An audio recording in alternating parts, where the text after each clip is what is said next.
It's time to play ball. Welcome to the podcast with no limits. Whether it be sports, current events, or random thoughts, this is the place to step in and stay a while. Your host is a proud alumnus of Rio Hondo Prep, a former minor league baseball umpire, and a man with strong opinions. Welcome to the Get Home Safe podcast and your host, Matt Hersema.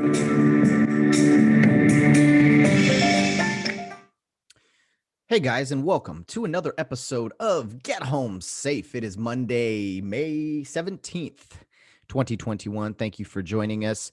And guys, I got to tell you right off the bat today that I'm coming to you with a heavy heart, a very heavy heart today to start our week off.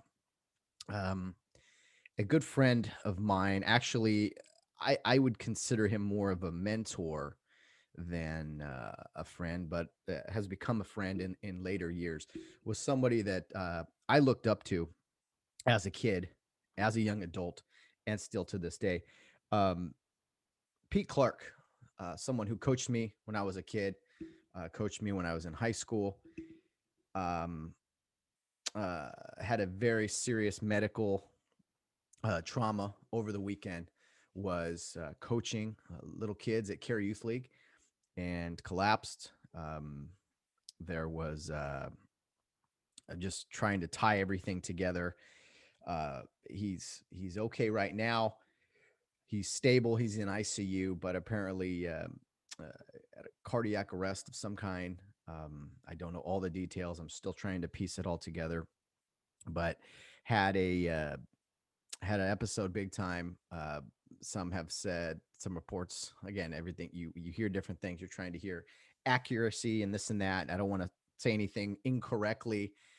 Some said, he wasn't breathing. Anyway, pretty serious situation for Pete Clark, who's in the hospital and not doing so well. He's stable, I guess you could say, right now, from what I've been told. I'll keep you guys updated on the podcast. I know a lot of listeners on the podcast are Rio Hondo Prep graduates, and Pete Clark is one of those.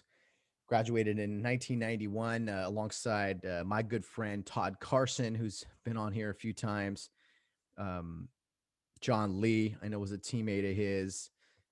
Ken Lee, the brother of John, and they all kind of ran in the same circle, being, as close to, a bunch of Atlantic Pirates, all those guys playing for the Atlantic Pirates and Cary Youth League. And I know Pete Clark is really, really loved. And you could see that the past couple days, how many people have reached out, and just very, very faith-based friendships with Pete Clark.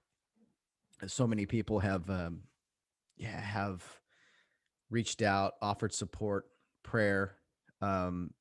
I was sitting at home late at night, Saturday night, after I had heard what had happened, and just laying there and thinking of Pete. And I don't know what made me do it, but I just wrote on Facebook. I flipped my phone to Facebook and I just said PC4. Pete Clark 4 was the number that he wore. And it was just, I didn't know what else to express. I didn't want to say anything to the family. I didn't know what the family was saying was public yet. I was trying to be respectful in that regard. And anyway, PC4, man, that's just what came out, just something I thought about. And the next day, Sunday, I was contacted by Ken Lee, who said, man, I love that. That's great. And Ken put together this design, PC4, and it was a Facebook profile that he created and just said, hey guys, this is a great way to show love and support for Pete Clark. And I couldn't believe how many people on my Facebook feed alone jumped on there, changed their profile to PC4. And I did as well. And there's one with white letters, there's one with blue letters, because I think the whole Atlantic Pirate, that royal, that blue and gold, so a lot of people are pulling for Pete, and I know he's a fighter. I know he's a Clark. His brother, Paul Clark's been on here a couple times, and nothing but love for the Clark family. Pete and Paul's mom, Brenda Clark.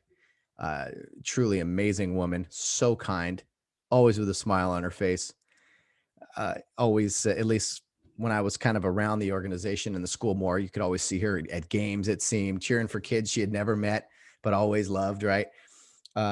Pete and Paul's sister, Danita, who I've never really talked to or know, but I know she's a Clark, and a lot of love goes her way from a lot of people that I know. So the entire Clark family, it goes without saying, the Get Home Safe podcast is thinking of you guys, praying for you guys, loves you guys. And I just wanted to kind of get some of this off my chest to start the show today, because it is on my mind. And Pete, I don't think he's 50 years old yet. Maybe he is. If he is, I mean, I think he's 48, 49. And I don't want to forget Pete's wife, Sarah, who they recently were married. And I can't imagine being a new spouse to someone and going through this ordeal. So, she's a new member of the Clark family. And again, I've never met her, but I know that she makes Pete very happy. You can tell from the photos and things I've heard and everything. So, keeping her in our thoughts and prayers as well. And I want to talk about Pete Clark a little bit here. You don't see some people as often as you like. That's just kind of natural part of life. You got different things going on. People have lives, you have lives. And you just, you do what you can. You try to stay in touch. That's what's been great about this podcast, is being able to talk to people, catch up, if you will. So I want to tell you about Pete Clark, the man that I knew growing up, and kind of some influences that he had on me that maybe he didn't know about. I think he knows about. But so, as I mentioned, Pete Clark was a lifelong Atlantic Pirate, right? He's one of the, outside of Mr. John Lee Sr., I think Pete Clark is right up there among the Mount Rushmore of Atlantic Pirate faces, right? And names that people know. Atlantic Pirate, yeah, Coach Clark, because he coached so many kids in the Atlantic Pirate program as well. Well, when I was in 5th grade, I played for the Glendora Gators out at Wingate Park in Covina. And my beloved coach, Gary Shintaku, who coached us for 3 years, we found out, hey, we're getting a different assistant coach this year, Pete Clark. And I didn't really know him, but my teammates, Nick Fuentes, Brian Ermansky, they were like, yeah, Pete Clark, we're getting Pete. Pete's the best. Must have known him from Pearl Prep and stuff. I'm not sure. But so Pete Clark comes out and he coaches the Gators. And he's a Gator coach for 1 year. And he's an assistant coach on our team, the AAA guys. The last year you play for the team, the Care Youth League team. That's how it used to work in the days. You'd start in for instance, as a Gator in kindergarten, and you'd be on that team, different division, different levels, all the way through 5th grade. So this was our last year on the Gators, and then we went into the junior high program. But anyway, Pete coached the Gators, came out, and not only was he an assistant coach on my team, but he was the head coach of my brother's team, who was in 2nd grade. He coached the B team, the Bees, and we were the AAA team, and we were pretty good. We actually ended up beating the Atlantic Pirates in the AAA, the football championship that year, and they were more talented for sure. Had a ton of great players on that team. They had beaten us 2 years prior. We finally beat them. Then they got us back in basketball, upset us in a basketball game with a half-court shot at the buzzer. I'm not bitter about it by any means. He did travel.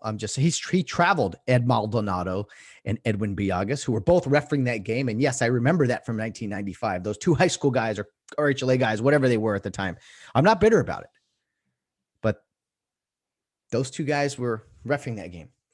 And the shot was probably late. Robert Tatum. But anyway, Pete Clark was the assistant coach on our team, and it had to be weird for him coaching against Atlantic in those big games, because at least for me, that was life and death. It was, 5th grade football and basketball, and then we ended up playing baseball. Atlantic wasn't any good in baseball. I don't know why, but they we won the baseball championship too. So some great times with Pete Clark as the assistant coach, and he was only with the Gators for 1 year. I always teased him. He ended up going back to Atlantic and stuff, but I always teased him. I said, man, I know you are Atlantic Pirate blue and gold at heart, but man, you look good in that Gator blue, man. You look good in that Gator blue for one season. And what a season it was. A couple titles and taking down the Atlantic Pirates, his old team as well. And then, of course, they beat us. So some fond memories with Coach Pete Clark when I was a fifth grade lad. Now, my brother's team was the opposite. They were pretty bad. They barely ever won any games. And if I remember correctly, I'm trying to think how it went. They had a kid on the team named Joey Allred, who was pretty good. I think he hit a home run. And I don't know if it was him hitting a home run or if the team won a game. But Coach Clark, in his, I think he was in his 20s probably, he makes this declaration to these second graders. Hey guys, if we win a game, I will shave my head. As a matter of fact, I'm gonna let all you guys do it. Let all the kids do it on the team. And that was motivation for these little second graders, these little 7-year-olds. And it was either, I don't know, it probably was a team thing. It was either Allred hitting a home run or them winning a game. Like they never won a game, right? So it was maybe Pete was just throwing it out there. And then they won a game or whatever it was. And so Pete had to deliver. And so at a club meeting on the following week, they had the razors and every kid got a little piece of Pete's head and shaved Coach Clark's head because they won a game. And I don't know if some of the higher ups in the organization liked it. I have a feeling they probably didn't like that because, you want the whole kid coach respect layer to always be there. That's a big reason kids referred to coaches at care as Mr. Clark, Mr. Carson, Mr. Johnson, whatever. So that was something I will always remember. And how excited my brother was. Yeah, we got to shave Mr. Clark's head. Oh, what happened? Yeah, we won a game. And he was just explaining it to me as a little kid. And then me being a fifth grader, just like rolling my eyes like, oh, well, when you're not a good team, I guess you got to come up with things to keep the season going. But that's a memory I have, Mr. Clark. Because, yeah, baseball season. He was coaching our baseball season. And, yeah, always had the hat on. Always had a hat on to cover up the bald head. So that was just fun memory for me. And I hope some of you guys out there, got a chuckle out of that. Pete Clark is, a very passionate guy. Whatever he was coaching, he was into. He, for those that don't know, he actually went to China for a few years, taught English over there. So, I mean, Pete speaks Chinese, either, I'm not sure, Cantonese, Mandarin, or whatever it is, but he taught people over there English. I mean, the giver that he is, right? He just loved being around people in different cultures and just an incredibly great guy. And someone that I think if anybody says his name, you smile. I mean, that's the best way I can sum up Pete Clark. But this is something I don't know if Pete knows. And I may have mentioned it to him before. I'm not sure. But in looking back at my umpiring career, officiating, but it started with baseball and it ended with baseball, ironically. I think seeing Pete Clark umpire Cary Youth League games when I was a kid, even, I think that was the spark in me of interest in officiating, in umpiring. Like, I want to do that. And it wasn't anything specific. It was Pete would show up and, you'd see the coaches umpire these games, or maybe an umpire would come out, he'd wear a blue shirt and some black shorts or whatever and stand behind the mound. Well, Pete, no matter the division, little kids, older kids, Pete would come out fully decked out. Awesome shirt, or at least it looked official, right? He'd have the slacks. I remember he wore his gear underneath his pants, his shin guards. He wore shin guards. He wore chest protector underneath. And when some other people would just kind of do things, half-heartedly or whatever, but Pete went all out.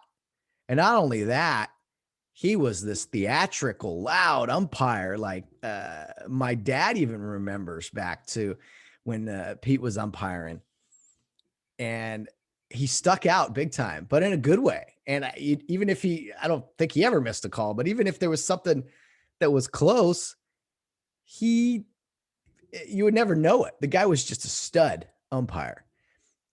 And for me, that probably had more influence on me in looking back than I knew at the time. And I started umpiring when I was in 7th grade. And it was only a few years before that where I was watching Pete Clark. And then I got to umpire a few games with Pete because I said, hey, I want to umpire with you. And we umpired junior high games as I was like in college or whatever. And yeah, the rest is history. So Pete Clark, probably the biggest influence on my officiating journey, I'll say, at least from the beginning, the spark that got me kind of interested in it, just watching him and seeing him take pride in his uniform, his energy. And I was like, that's the bar. That's the standard. You got to raise the bar, raise the standard to do something. If you're going to, that's what I learned, I think, from Pete overall, is that if you're going to do something, do it right. And I later, had a great umpiring career, umpired in the minor leagues, umpired college baseball. But it all started from seeing Pete Clark go back there in a 2nd grade game and look like Leslie Nielsen at times back there in the naked gun, just full of energy and so loud, and the styles and the calls. I was like, man, I want to do that. That looks like fun, So Pete Clark, you are fighting the good fight. I can't thank you enough for the memories and the lessons. Coached me in high school basketball, was an assistant coach alongside Mr. Ken Drain at Rio Hondo Prep. Did that for quite some time. Knew how to push guys. It wasn't necessarily good cop, bad cop with Mr. Drain and Mr. Clark. It was, bad cop, tough cop. Like, it was like you weren't going to get any sympathy from either of them. They were very hard on you, and then you'd think maybe Pete would be the guy to kind of, hey, it's going to be okay. No, he'd light you up too. He'd be like, hey, pick it up. Let's go. So anyway, that's in starting today's show. That's where my heart is at today. It's a full heart. I'm thinking of my friend, my mentor, Pete Clark. And I was very moved in seeing how many people in a short matter of time, put Facebook, PC4 everywhere. It was really, really inspiring to me. And I'm not a guy that thinks, the world can change with social media or, by posting this or posting that. But to see something just kind of naturally happen was pretty powerful, pretty moving. And I know Pete is a very deeply religious guy, someone who cares deeply about God and the Lord, and being in the ministry of bringing others to Christ. Again, I mentioned one of the best men I know is kind of how I guess can sum it up. So he's in God's hands. He has an army of prayers from so many people. And those were some memories I wanted to share today about Pete Clark, someone I care deeply about. And I know I say this from my brother and from my dad, as well. The Hersema men. We love Pete Clark. We love the Clark family. And can't wait for you to recover, Pete, and for us to talk, us to chat. It doesn't have to be here on a podcast. I know a lot of people, he's been a guy a lot of people have wanted to hear from on here. I've reached out a few times, but everybody's busy and just doing a lot of different things. So he's a fan favorite that a lot of people have been hungry for, but we won't worry about any of that stuff. I can't wait to, see Pete in person down the road here soon and have a conversation with him and maybe talk about some of those early umpiring days, and how good he looks in gator blue. I might get him a gator jersey or something somehow, some way, because I know he's a pirate, Atlantic pirate, but hey, he looks pretty good in that gator blue, if I must say so myself. Get well, Pete Clark. Talk to you soon, my friend. Okay, a lot to talk about today regarding some sports topics, some randomness, of course. I do want to, the show goes on, right? But I did want to say those things this morning. Say it, start the show off that way. And so you guys kind of know where I'm at. But some big news over the weekend regarding the world of sports. So I also came up with a few ideas, a few different things. Today is Monday. I'm recording Monday morning rather than, Sunday night, having it ready for Monday morning. As I've kind of do naturally, we had a kind of a lazy, easygoing weekend. Really, me and Valerie just cooking and enjoying time at home. So we actually don't get to spend that much time together with our conflicting work schedules and such. So didn't want to waste any time burning the, any of our time together doing the podcast. So I thought I'll get up early Monday morning and do it. Anyway, later today, Bill Barnes is actually on his way over here now at 9 a.m. or so. We're going to record our weekly Wednesday weigh-in episode. So kind of a busy morning here, busy morning for the Get Home Safe podcast, but I wouldn't have it any other way. It keeps me busy, active. It's just, it's a good thing. And in doing that, I kind of knock out the Monday, Wednesday shows early. I can just focus on the Friday episode. And so that's how the week's going to go. Anyway, now to a few of my sports topics. There's been some questions about ejections, and I saw this in, I think it was a Dodger game, and some people are like, there's this constant, like, you can't have it both ways, guys. There's this constant from announcers and stuff and fans. It's like, well, he didn't say much, or he didn't show him up. No one knew they were even talking. Well, it's not about that. I mean, there's things you do that if you show up an umpire, yeah, that'll, send up the alert, and like, you can't do that. You're going to get run. But it's not always how things are said. It's not always the manner in which they're said. It's what is said. And I want you guys to keep in mind with three things. Actually, kind of stole it from that umpire ejection website I told you guys about, Close Call Sports. It breaks down every ejection out there and all these kinds of weird plays in baseball. But if you remember 3 Ps when you see an ejection, there's 3 things to remember. Okay, was that profane? Obviously, if you use profanity in a certain way towards somebody, towards an umpire, that can get you ejected. Was it prolonged? Prolonged is, okay, the argument just kept going. He was warned to stop arguing. He didn't stop arguing. That's an ejection. Even if it's not that obscene, we'll say, it's just, and these standards for removal from the game are in the rule book. Not only that, they're posted in team locker rooms. Like, teams know where the line is. Okay. And then the other one is personal. Anytime you get personal with an umpire, as far as a direct insult, it's an ejection. And yes, it could be something as simple as, you're bad, you're terrible. That's an ejection. It's in the rules. It's laid out very clearly. Okay, you can say that's bad. You could say that's terrible. That's awful. But you're bad, you're awful, you're whatever. That's going to get you ejected. That's an automatic. That's no warning. So I think a Dodger hitter did that. He took a pitch and he turned and he just goes, you're so bad, or you're bad, or whatever it was. And he got ejected. And Dave Roberts comes out, whoa, what do you say? What do you say? And you could see umpire just tells him, and Dave's just like, well, but come on. Like, it's like, no. So anyway, remember those things when you see an ejection. I always find it funny. It's like, oh man, he barely said anything.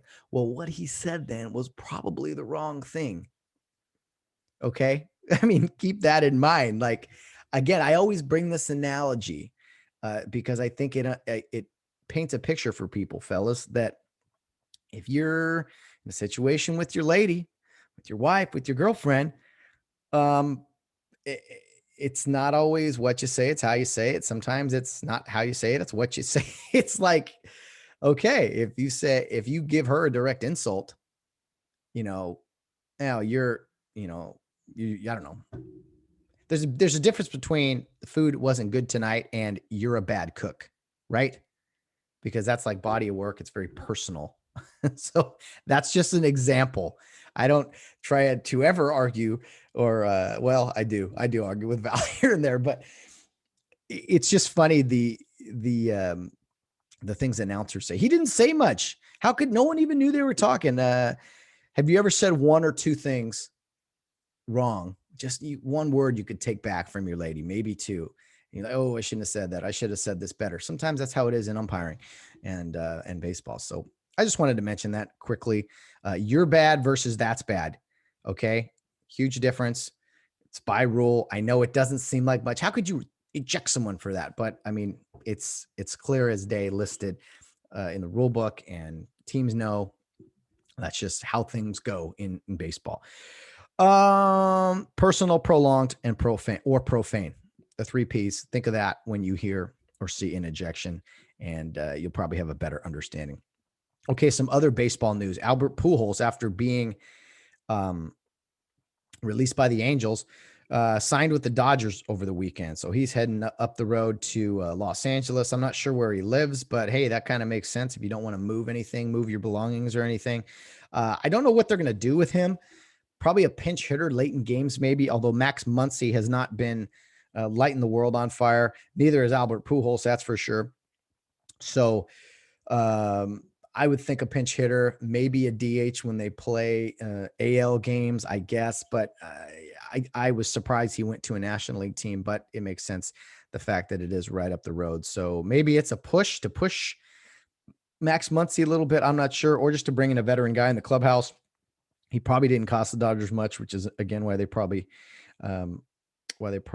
signed him. But anyway, I had an idea, and I want to run this by you guys. I have random ideas, and I thought of this with baseball, and I was hearing after last week when the Oakland A's have said they're going to be looking for a new place to play. It really got me thinking, and I think the obvious choice is Las Vegas, right? The Raiders went there. Sorry, Oakland. But that makes sense to me. It's in the West. It's a city that now has an NHL team, an NFL team. I think baseball would be a good fit there. There's been talk about Portland, talk of Nashville. I think Nashville would be a great team, a great city for a team to play in. But then do they still play in the West? I'm not so sure.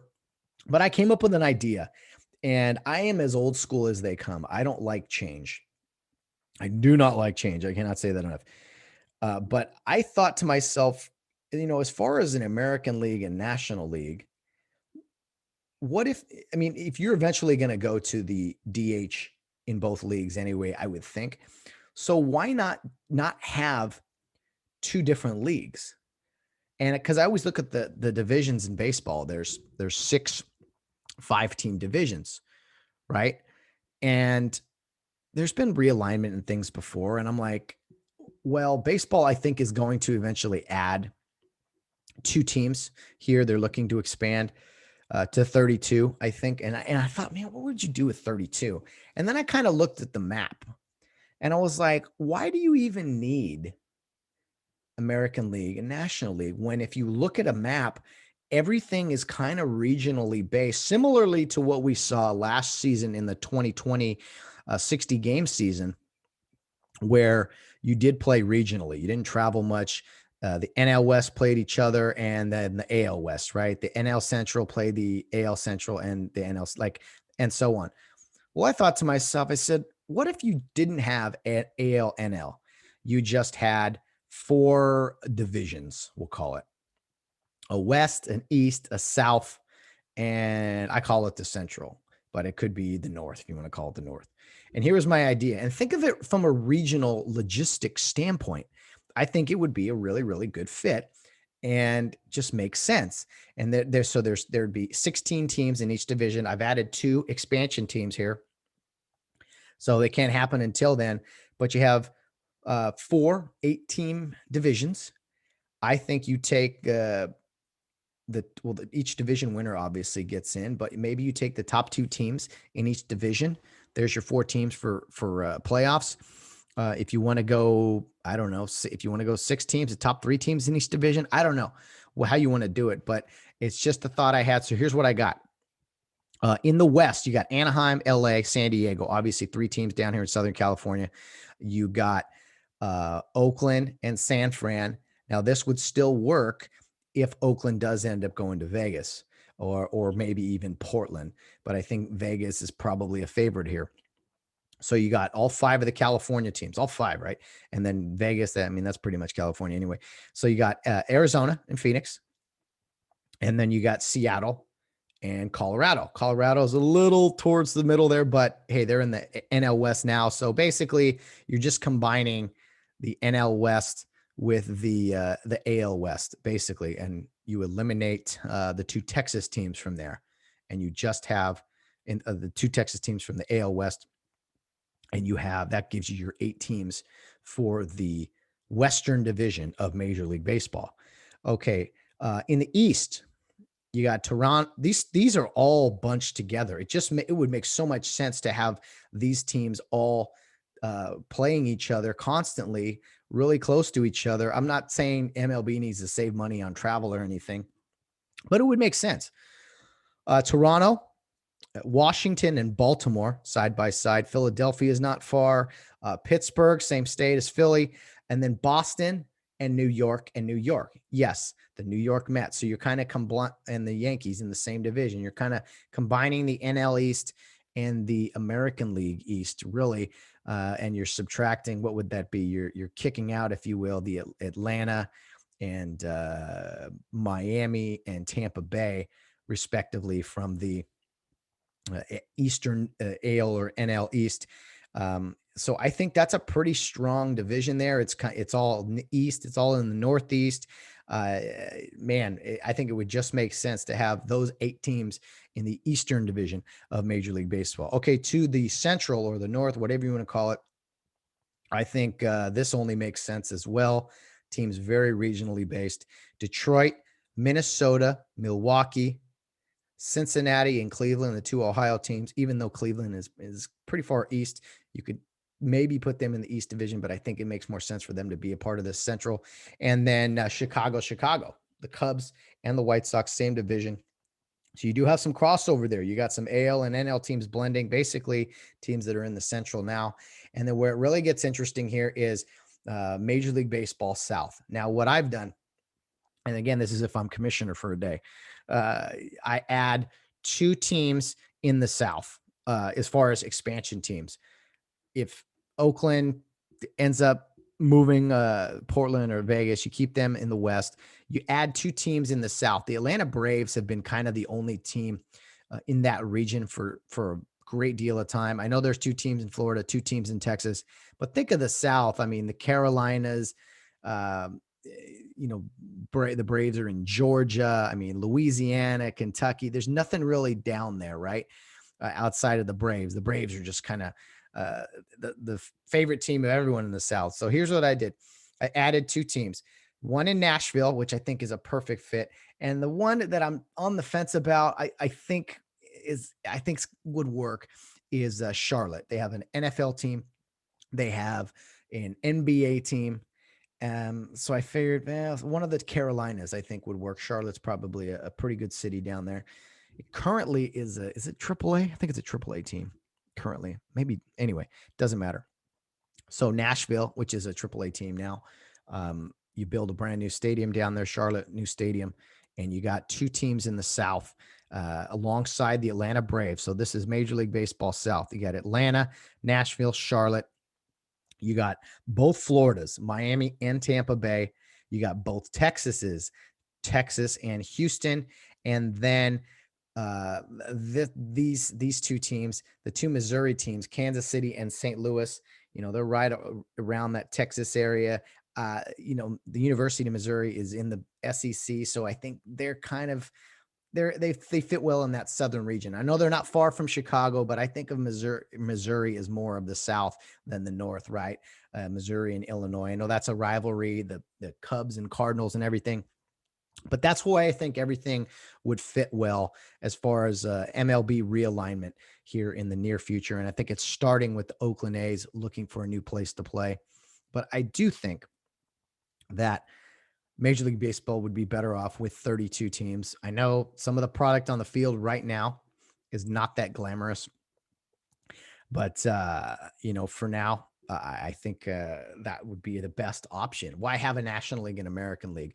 They used to have American League and National League umpires. Then in '99, they just became Major League Baseball umpires. Everyone umpired everyone, and I don't know. It's just something I thought about and threw out there. And maybe it could work in other leagues as well. Maybe the NFL. I'm not sure, but I wanted to throw that out there, my MLB realignment idea. I might run it by Bill Barnes. We'll see.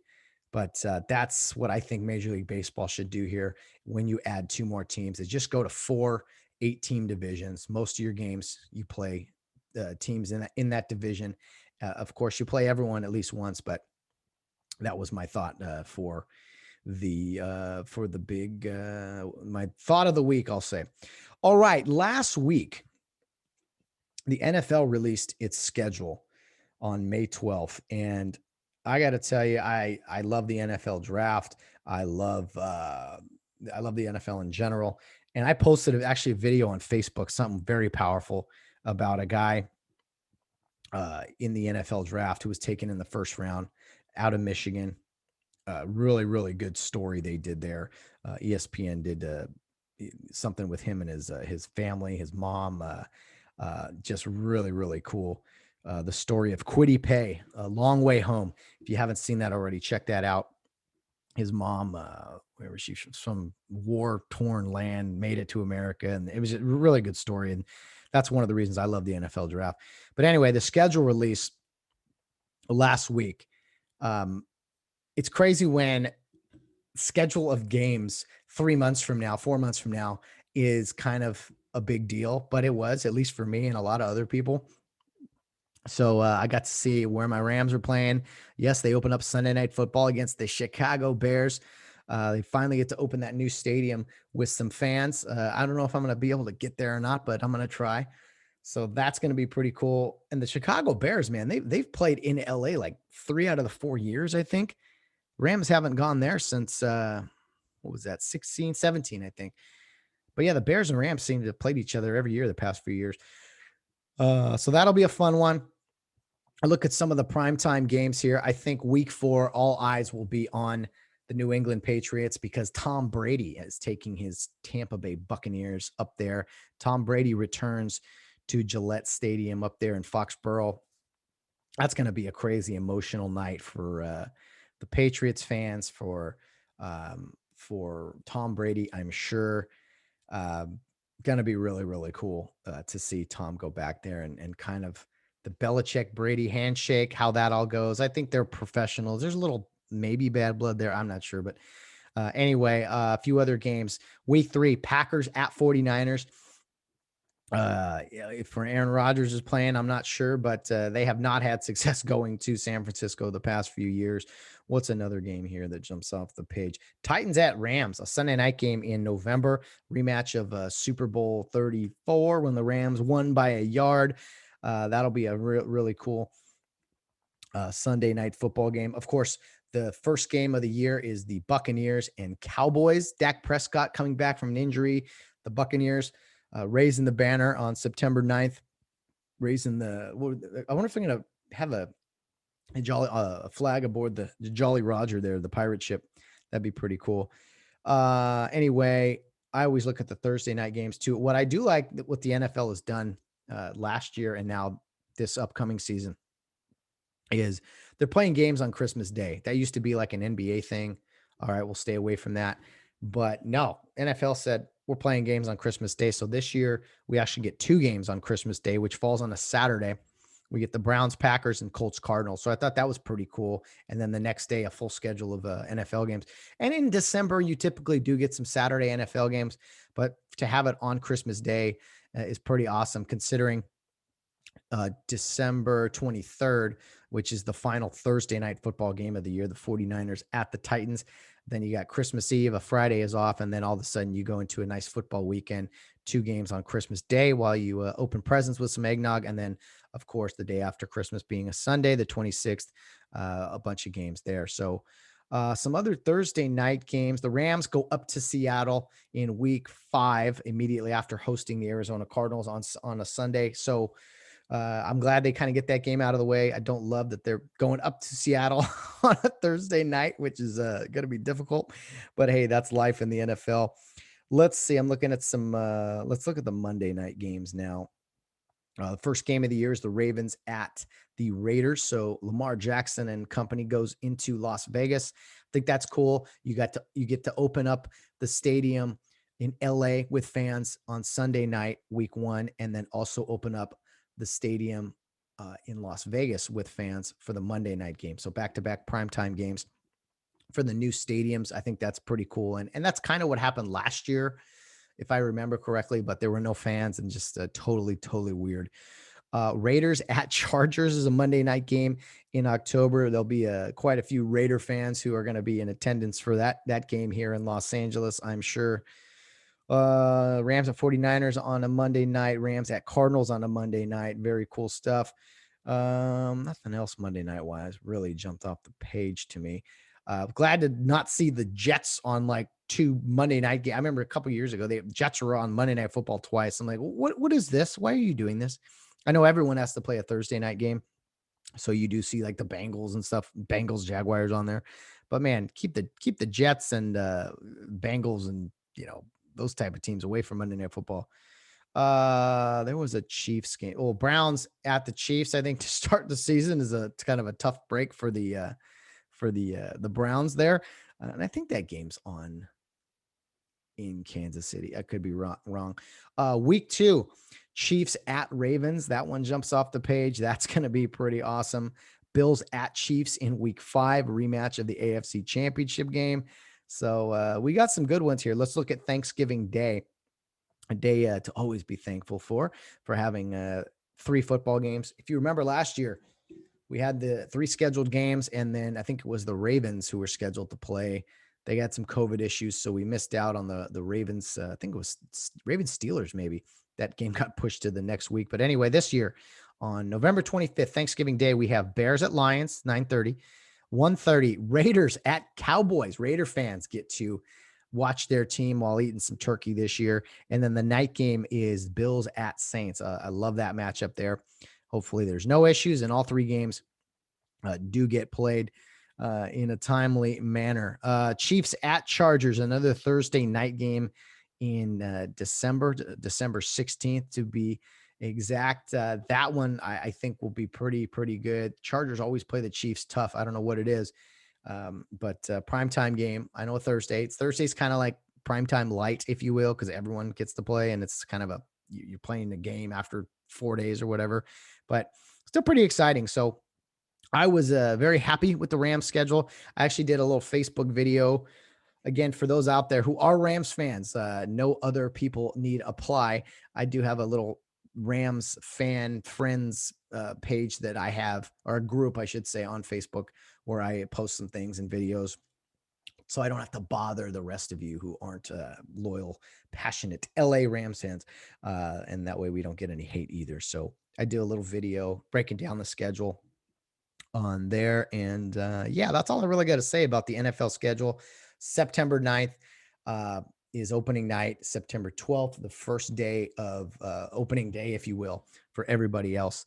And then one thing the NFL did not do this year was the doubleheader of Monday Night Football. They just do the one game. So I'm not sure why they did that, but hey, I'm sure there's a reason. Maybe it wasn't going over as popular as they thought it would be. So only the one Monday night game, but I'm very much excited. Already can't wait. Less than 4 months now for Rams hosting the Chicago Bears, as well as the rest of the NFL. So the draft's over, the schedule's out. Now it's just training camp. 3 preseason games this year, and keep in mind a 17-game season this year, 18 weeks. Still get your 1 bye.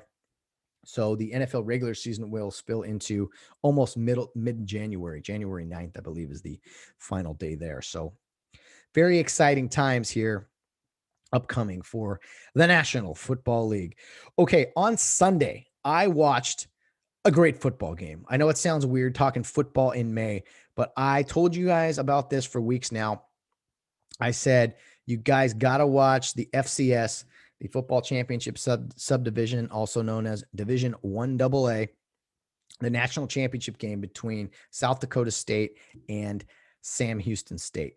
And I watched every snap of this game, really, and it was kind of nice sipping on some coffee, watching some college football on a Sunday. Kind of weird, but I tuned in, and I was really glad I did because it was a good football game.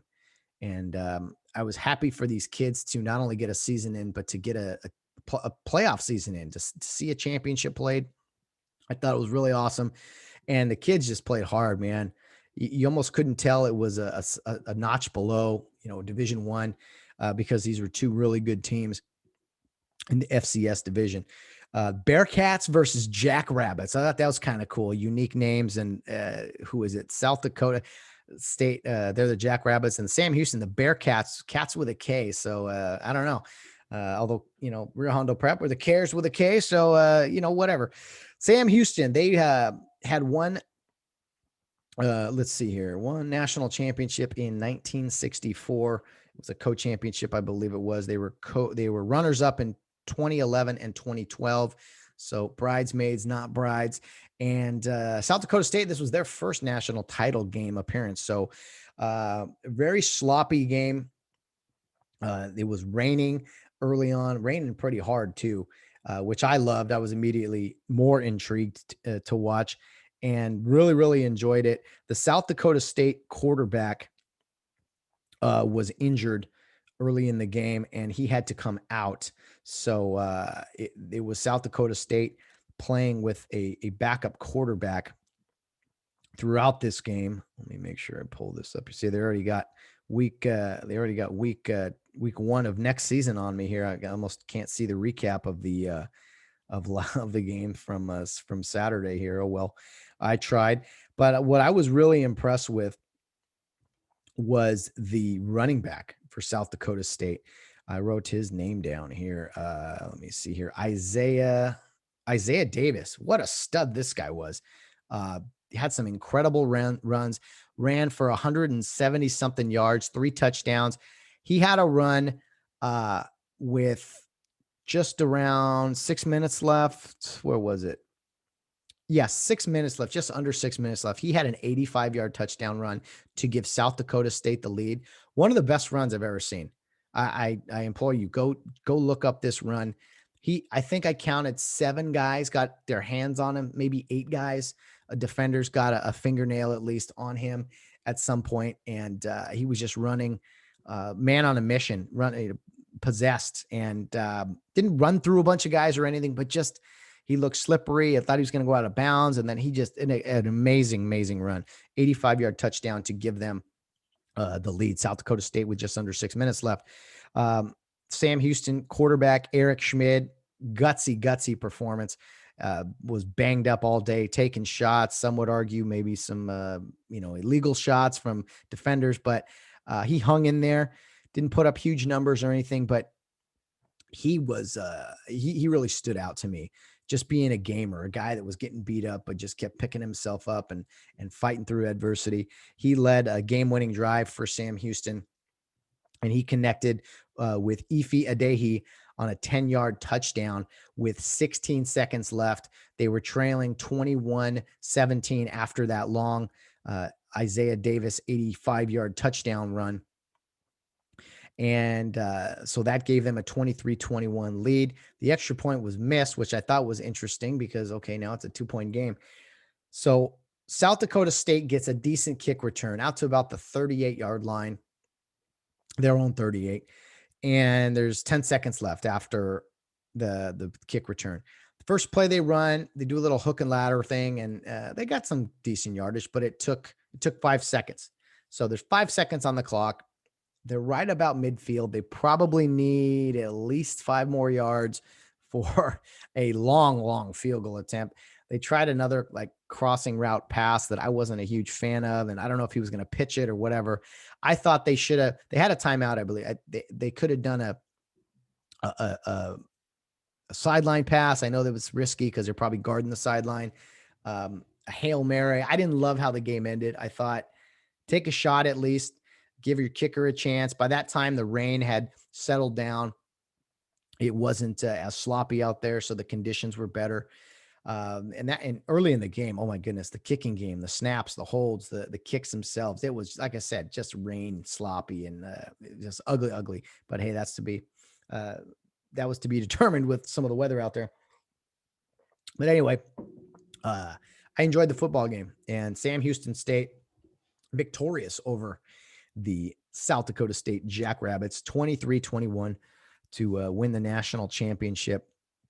And there was a lightning delay in this game, a significant stoppage of play, and right before the second quarter at some point, to so much the delay was so long that when they came back and played again, they went to halftime, but halftime was only 3 minutes because they had this huge delay, so there was no reason to have another one.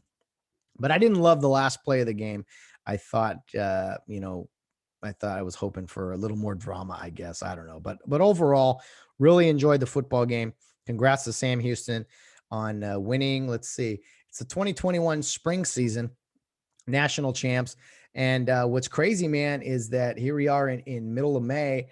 And I mean, these teams got to take a minor break, and then they got to be back at it here in Division 1AA if you're going to play in the upcoming August, right? End of August, early September. So a very quick turnaround. And that was one of the issues with having to push the college season into the spring, which, if you remember, was being thrown out there, was being pushed forward as a potential solution to COVID and college football. And thank goodness the SEC and the ACC and others stood up and said, no, we're playing this year. We're playing during the regular season. We'll make some changes, conference only or whatever, but we're playing a regular season during our regular time. So that's one of the disadvantages of having to play this spring season. Can you imagine? I mean, had everyone else done this and then having to play, first of all, you wouldn't have had any of guys, some of your top guys who were potential draft picks, because they wouldn't have played football after they're drafted, right? And the NFL is not going to move their draft. So I don't know if that affected any of these kids who could have potentially played at the next level, or maybe some guys did get drafted. I don't know, but there's probably some room there for free agent signings and such. But I was just really happy to see a season get played. I was worried that, I happen to know a lot of guys who officiate at this level. So I selfishly kind of wanted it for them too, for them to have a season. And very weird playing football in March and April and May. But hey, you got it done. And so I applaud Division 1AA, the FCS, for getting the season in, for getting the game in. You probably could have done it in the fall, but hey, you got it in regardless. So congrats again to the Sam Houston State Bearcats on their national championship game. That was a really good game. I enjoyed it, man. I really did. Okay, what else is on here? Okay, huge news in boxing. Huge. I've been saying it for months now. I don't think they listened to me, but I was I was hammering boxing for not putting together big enough fights. And anyway, the Anthony Joshua Tyson Fury fight is official, August 14th in Saudi Arabia. Cannot wait for this. The heavyweight undisputed championship of the world. Joshua has most of the belts. Fury has one, or I can't remember, but both of them incredible fighters from Great Britain. So I call it a battle for Britain. I'm not sure why it's not being fought in the UK, but hey, we can understand why. If you look at the site fee set a new record. And I don't know all the details of what is a site fee and what that all means, but I do know that Saudi Arabia really wanted this fight to happen, because this is going to be one of the biggest sporting events we've ever seen. And I know people will say that, oh, this fight's the biggest ever. Oh, that fight's the biggest ever. No, this one actually, one of the most significant heavyweight fights in a very long time. I can't even tell you since when. So a site fee, just to give you guys a little perspective. The previous record for a site fee for a fight was $60 million. I think that is what the fighters will make. Just, it was like a bid for hosting this event. There was a previous record. It was actually recently set, $60 million. The site fee for this fight in Saudi Arabia, Anthony Joshua, Tyson Fury, $155 million site fee. So more than doubled the previous site fee for this fight. And the fight is on. It's official, August 14th. I think it's a great time, right before college football, right before NFL starts. With the last time Anthony Joshua fought in Saudi Arabia, he took his belts back from Andy Ruiz, who upset him in New York City a few months prior. They fought in Saudi Arabia, and it was like during the day for us. Like, it was a weird time for a big fight. It was like noon, I think. So I'm curious what time they fight, as far as the time difference and everything. I know when UFC has fought over in Abu Dhabi, and they've still tried to keep it that Saturday night American prime time. So I know that the times of the fights were kind of odd as far as the actual time they were fighting in that country. So we'll see what happens. But let's see.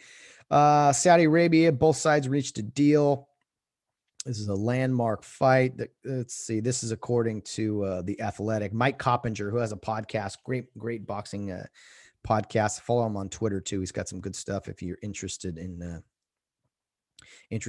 So this is from Mike Coppinger. Saudi Arabia doled out a site fee worth approximately $60 million for the rights to Ruiz Joshua 2, which we mentioned.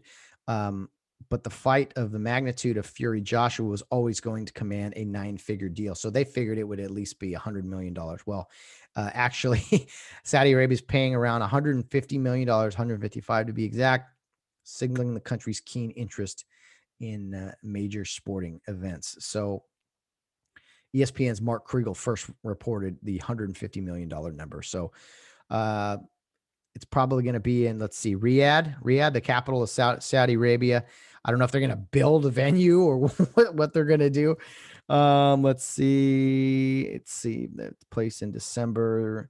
Yeah, this fight is going to be in August. So yeah, that's going to be a much hotter temperature. So this will be an indoor arena, not an outdoor arena like we saw with Ruiz Joshua when it actually started raining. So Fury and Joshua agreed to the framework of a 2-fight deal last year. The fighters will split revenue for the first meeting, with the winner will net 60% in the return bout. So a lot of money going around for both of these guys. They're each going to make a boatload of money, multi-millions of dollars here. I'm not sure what's the biggest payout would be, but it's easily the biggest fight that can be made in boxing. And it's also the biggest heavyweight title since Mike Tyson fought Lennox Lewis in 2002. Fury Joshua should easily surpass 1 million pay-per-view buys in the US and maybe 2 million in the UK. Yeah. I don't know if you're boxing fans or not, but even if you're not, this is, I'm counting down the days already. I cannot wait for this. The crazy thing about boxing is it's, 12 3-minute rounds. So it's 36 minutes of real time. Maybe shorter than that if someone gets knocked out. But I'm so excited about this. If you follow Tyson Fury on social media, he's hilarious. He posts some really funny videos. Both of these dudes are just giants, massive men. And I can't wait to see them both get in the ring and fight this fight. Why Saudi Arabia? Fans have complained that it's not being taken place in England. Yeah, I'm not sure why but hey, money talks, right? And if you're going to pay up that kind of money, that is pretty crazy. Anyway, it'll be pay-per-view. It'll be a huge event. I know it'll be expensive. We're talking probably, I don't know, $70, maybe closer to $100. I don't know. But Anthony Joshua and Tyson Fury, yes, it's finally happening. August 14th. Can't wait. I don't know if it's going to be a late night fight, an early fight, but all eyes will be watching that. even the most casual of boxing fans should definitely tune into that one, because it's going to be one for the ages. At least I hope, and I think it's going to be quite a fight. Okay, losing my voice here a little bit. I got a whole nother show with Bill Barnes today that I got to record, so I gotta pace myself. Okay, as far as boxing goes, there was some boxing over the weekend. Let's see, Figueroa knocked out Neary. That was a fight I didn't tune into the tune into the UFC this weekend. It was like I didn't love the card. I know it was a title fight and everything, but I didn't I wasn't really that interested in it. So I just said, I'll check it out next week or next time. So I looked at the highlights, but apparently a really good card there in was it Texas again? Yeah, it was Texas, Houston. Maybe remember previously UFC was in Florida, Jacksonville.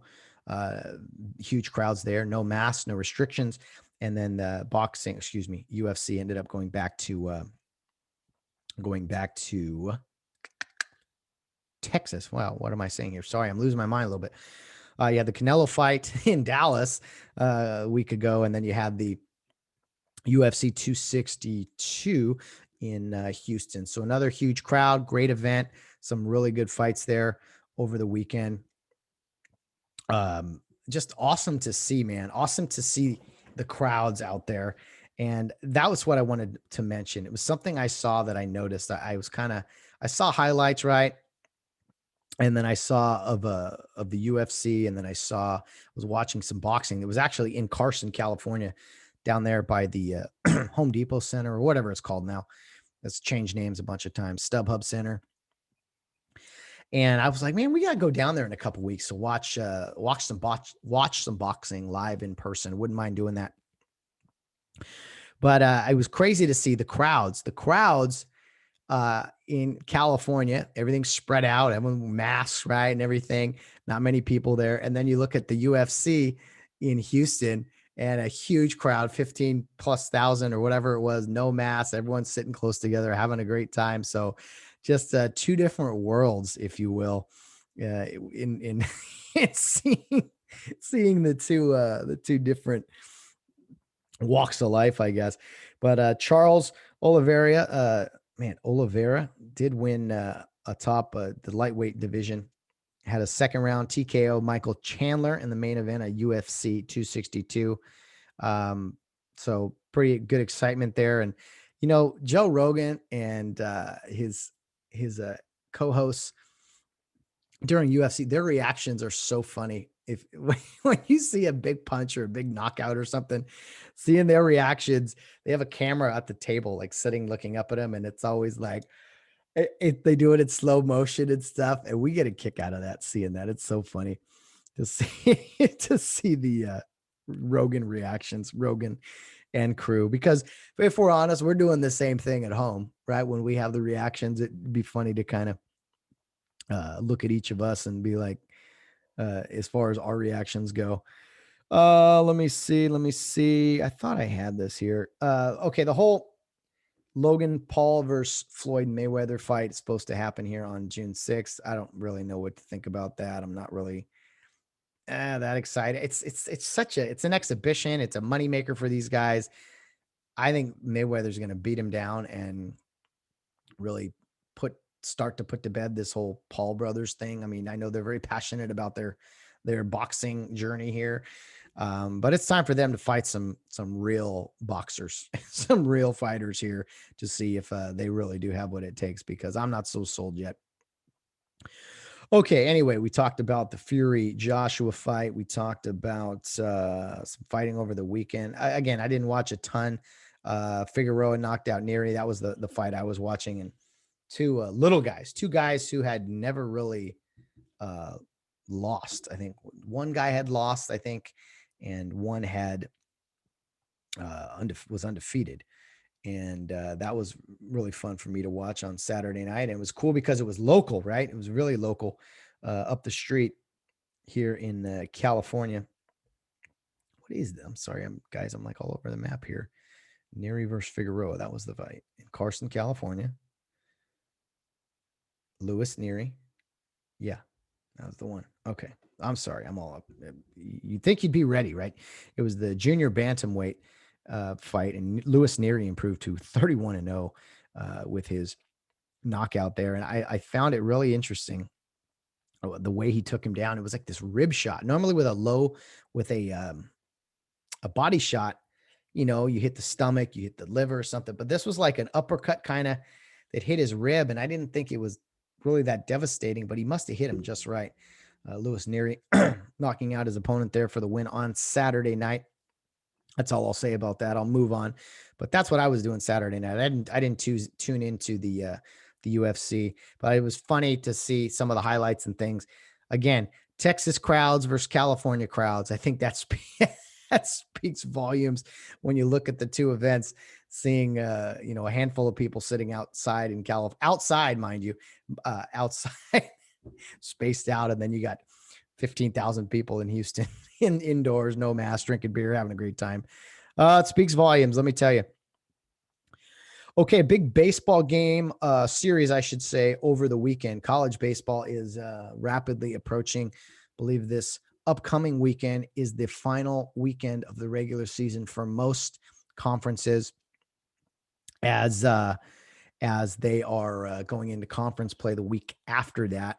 So just like that, the season is wrapping up. But anyway, the big series over the weekend was again another SEC matchup, and it featured number 1 Arkansas against number 4 Tennessee. Tennessee is back in the mix now. That for years, kind of under Dave Serrano, and even before that, they weren't having the success that they are now. So whatever they're doing now, they've kind of come back strong. They're in the top 5, playing good baseball, and Arkansas has had a tremendous history and has done really well in recent history as well. But they're ranked number 1 in the country. They beat Tennessee Friday night 6-5 in the opening game of the big series. It was Tennessee the next day, Saturday, getting a one run win themselves, 8-7 over Arkansas. And I didn't see this live. I was watching some of that game actually, but it was a walk-off 3-run home run in the bottom of the 9th for Tennessee to win that game 8-7 to even the series. That was on ESPN or something or other. So great series thus far. And then that took us to Saturday Sunday, excuse me. And when you know it, another 1-run game, 3-2. Arkansas takes the series over Tennessee. So I have a feeling these two teams will meet again, not just in the SEC tournament upcoming, but probably in the postseason as well, maybe a super regional or more likely Omaha. So two really good teams there playing a tough baseball series. But one thing that stood out to me again is I flipped the game on and it was like I was watching a game in way back in 2019. I mean, you got fans all over that stadium. They're down in Knoxville, people drinking beer, people shouting and doing dances together, and just what an environment. And I was like, man, I don't think there's even crowds out here in college baseball in California. Not that there are many crowds anyway. That's the irony. Not many people go to college baseball games in California. So you could have fans really, but you got down in the SEC, thousands of people out there, no masks, people just living their life. And then I saw some shots of some bars in Nashville, some rooftop stuff. Oh my goodness.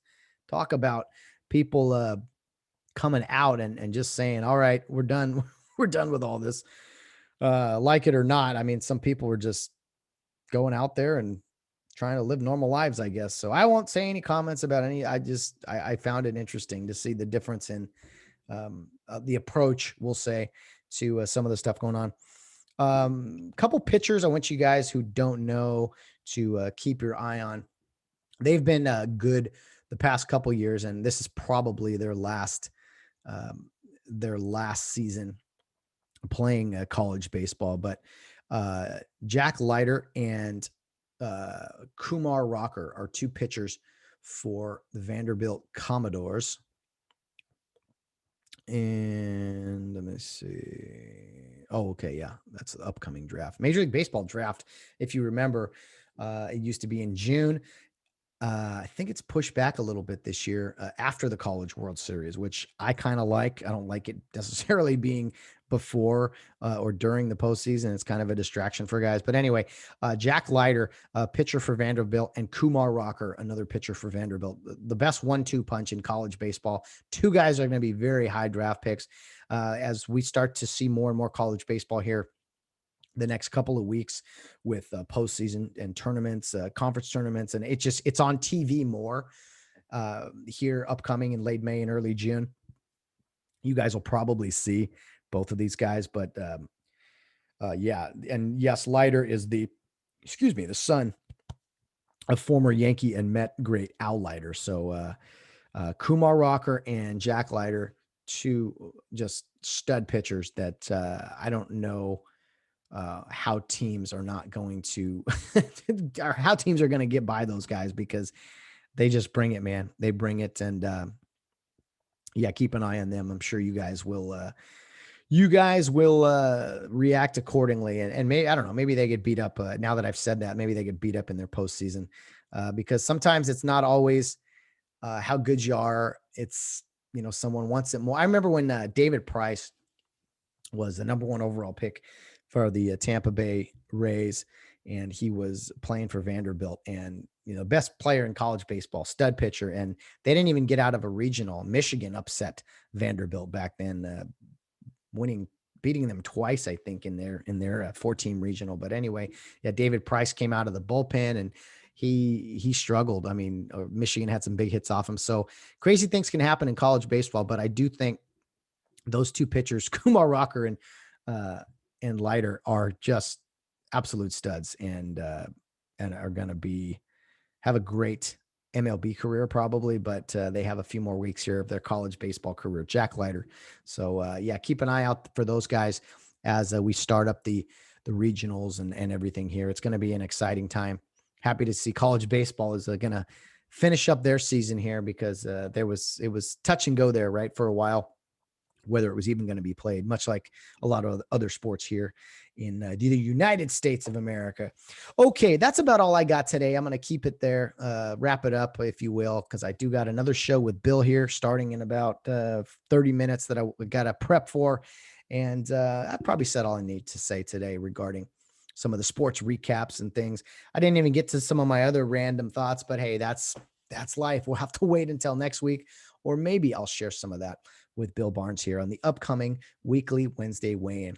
Guys, I want to thank you all for tuning in today, not just today, but just for the support for this podcast and specifically this weekend, all the support I've seen for Pete Clark. I mean, just an incredible man. I can't say it enough. A true honor to have played for him and then be a friend of his here later in life. And I wish him nothing but the best. We're praying for him. Thoughts and prayers to his family. I know Pete is a fighter and he's going to get through this. I have faith. I'm praying more than I ever have, really. And yeah, man, I just wish you a speedy recovery, sir. And it's going to be great to see you soon and talk to you in the very near future, Pete. So our thoughts are with you. The podcast thoughts are with Pete Clark. Not just me, but Bill Barnes. He even asked me, he goes, "Hey, what's the deal with the Pete guy?" I told him. He goes, "Oh man, Godspeed, man. Hey, hang it, So word's getting around. Hopefully we hear from Paul Clark soon, Pete's brother, if he can fill us in. I was kind of on a text chain the other day, Sunday, getting a lot of information. So yeah, I appreciate that from Paul because it's not easy. I've been on the other side of this where you're kind of the guy communicating with people, and it's not easy. It's not a fun thing to do, but he's in good hands. Pete's in good hands. He's got a great family, and he's got an army of people praying for him too. So not much more that you could ask for that. And yeah, man, Godspeed, Pete. We love you. From the Get Home podcast, from the Hersema men out there, hang in there, man. Keep fighting. You're a fighter. You coached us how to fight and how to battle through adversity, man. And I know you're gonna do the same. So get well soon, and we will talk to you soon, Pete. Guys, that will wrap up today's episode of the Get Home Safe podcast. Thank you for joining us. Looking forward to you following us again on Wednesday with the weekly Wednesday weigh-in with Bill Barnes. And I'm currently working on a guest for Friday. that I should be recording this week. I'll fill you guys in when that is finalized. And of course, always look on social media, because on Thursdays, I will put out the picture of the upcoming guest on Fridays. And I got to tell you, it's getting harder and harder, guys, to put together guests. Not so much I'm running out of people. It's just, people are busy, and I understand that and I respect that. So if you guys have any suggestions, by all means, reach out to me, or maybe talk to some people and say, hey, would you like to be on this? I would love to hear you on the podcast, whatever. Don't pressure. I don't want anybody to be pressured or be pushed too hard or anything. There's just friendly suggestions. If anyone has a suggestion, let me know. Or, maybe sometimes it's when it comes from someone else, not me, it's, yeah, okay, I'll do that. I'll do the podcast. Sure.